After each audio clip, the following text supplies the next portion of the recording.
Nigel Farage, he loves the camera, but this time not so much. Now, leader of Reform UK skipped a BBC interview where he'd have faced the Green Party leader Zack Palansky.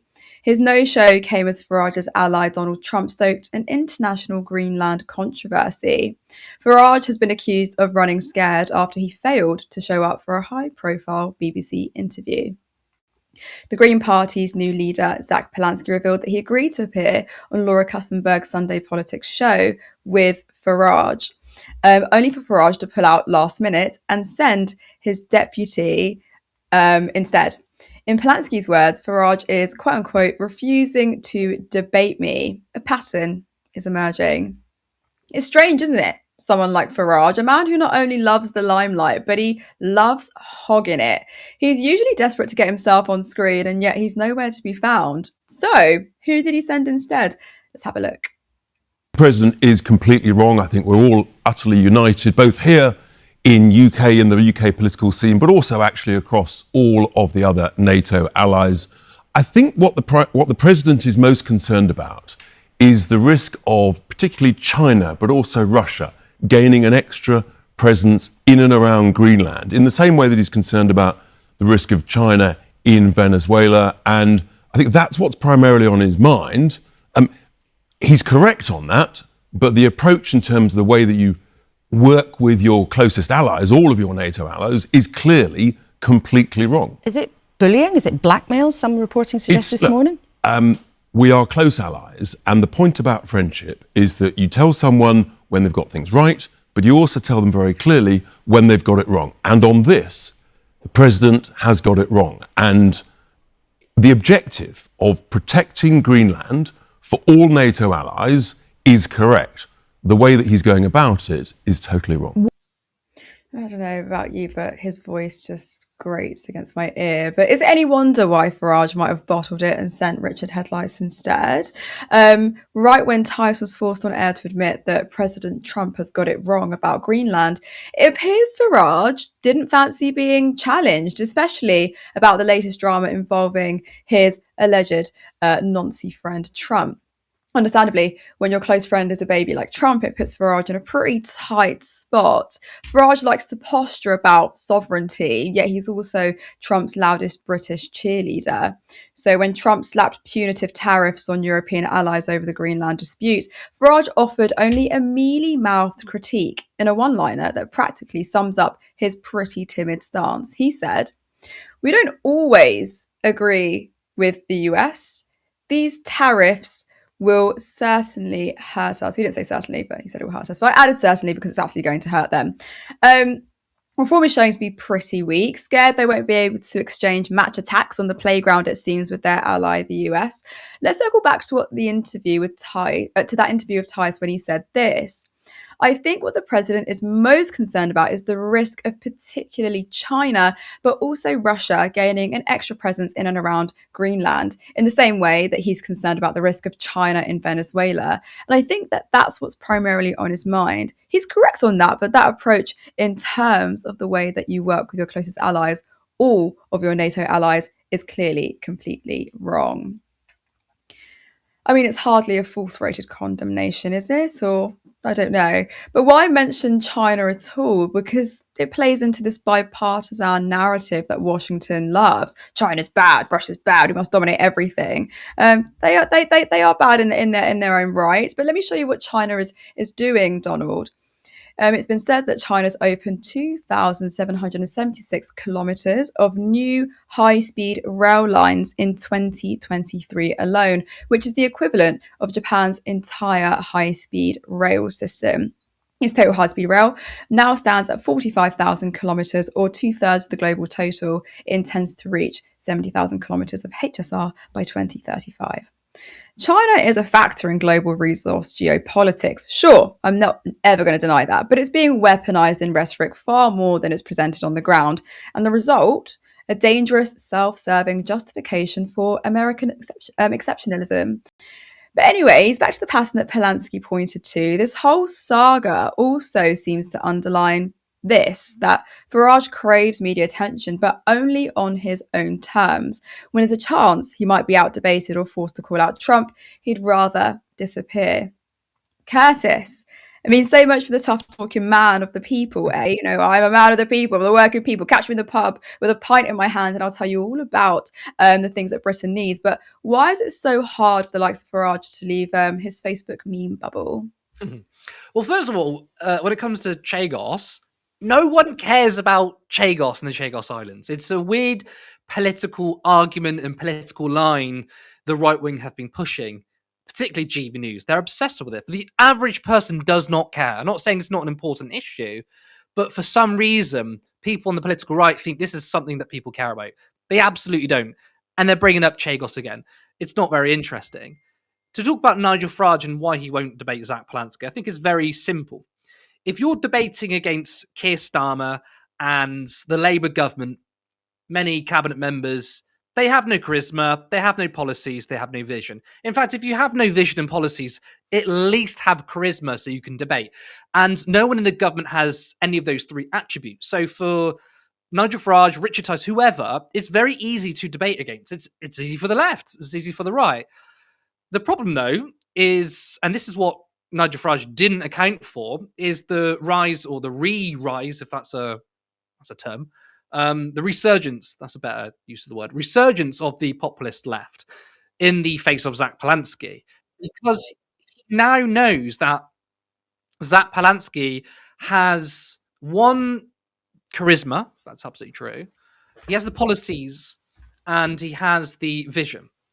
So Nigel Farage feels far less comfortable debating Zack Palansky. There's also things such as a wealth tax. Now, why am I talking about a wealth tax in terms of a debate? I think it's pretty obvious when it comes to economic issues, the left wing have the upper hand. You poll people, majority of Brits support left wing or centre left economic policies. 80% of people support a wealth tax. So when you have Zack Palansky versus Nigel Farage, and Zack Palansky says, I want a wealth tax, why won't Reform have a wealth tax? Probably because they took £2.3 million from, healthcare industry and the oil industry before the 2024 general election. It's very difficult for Nigel Farage to debate against. He can't say, well, actually, a wealth tax is bad. Nor can he say the regurgitated line of, well, the rich people are going to leave. Zack Palansky has that nailed down.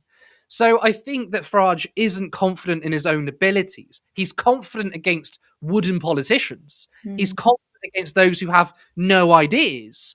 But when it's Zack Palansky, it's going to be very difficult. And especially since Nigel Farage has tried to pin himself and the Reform Party as anti-establishment. They're anything but clearly that's the pitch they've tried to go for. Once again, it's very easy when you come up against establishment politicians and the typical political speak, which is what Keir Starmer pretty much epitomizes. Zack Palansky, he sort of takes no bullshit. He speaks in a way in which the politicians don't typically speak. And of course, Zack Palansky pitches himself as the anti-establishment. Yet he can actually have real claim to that because his policies, or the Green Party's policies, is about taking on wealth and power, whereas the Reform Party is about protecting it.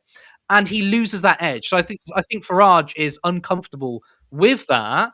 So he seemingly keeps dodging debates with Zack Palansky, apart from if they do it on GB News. But of course, GB News is Reform's home turf. And Zack is absolutely right to reject that kind of debate because Zack's going to be not just debating Nigel Farage, he'll be debating the moderators too. You make a great point, actually, and it probably points to, because you kind of answered my second question, it points to why they, populists like Farage attempt to curate the conditions so aggressively. But I still find that even if you had the likes of Farage, maybe I'm a massive pessimist, but even if you had the likes of Farage sit in a space with Zack Palansky, I think you'd still have people agreeing with Farage against the wealth tax, working people disagreeing with the wealth tax, and still, bootlicking billionaires essentially. So my worry is that one day, yes, and I do think Palansky will be able to handle his own. I'm not concerned about that.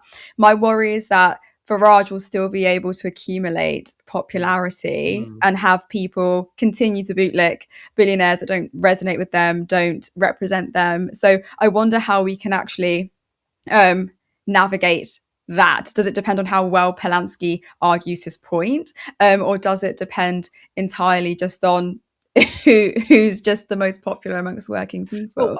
Well, I don't think Nigel Farage is popular. In fact, I think it's pretty clear that he's unpopular. You looked at individual polling. Again, we take polling with a pinch of salt, but head-to-head matchups of Nigel Farage against Keir Starmer, against Ed Davey, against Kevin Badenoch, and Zack Palansky, he loses all of them. He's not ahead in a single poll on a single matchup. Even Zack Palansky, who was still relatively unknown to the wider populace, has a 1% edge.